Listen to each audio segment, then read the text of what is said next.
In today's video, I'm going to teach you how to create a drop-down list in Excel. By the end, you'll have clean, consistent entries in your sheet without typing the same values over and over. First, decide where you want your drop-down to appear. Click to select the column or the range of cells that should use the choices. If you want the entire column, click its letter at the top. If you only need part of it, drag to highlight just those cells. Choosing the cells up front makes Excel apply the settings exactly where you need them. Next, go to the ribbon at the top and click the Data tab. This is where Excel keeps tools that manage what goes into your cells. Look for Data Validation, usually in the Data Tools group, and click it to open the Data Validation window. In the window that appears, stay on the Settings tab.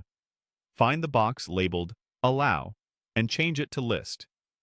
This tells Excel that the cells you selected should only accept values from a defined list, which is what creates the dropdown. You'll notice a source field becomes active, ready for the options you want to allow. To make it easier to pick your list, click the small collapse button at the right of the source field, the one that looks like an upward pointing arrow. This temporarily shrinks the dialog so you can select cells directly on the sheet. Now, on your worksheet, select the cells that contain the words or items you want to appear in the dropdown. Keep your list in a single column or a single row, and try to avoid blank cells or duplicates to keep the menu tidy. If your items are on another sheet, that's fine. Just navigate there and highlight them. You'll see the range appear in the source box at the top. When you've selected your list, click the same arrow button again to expand the dialog back to full size.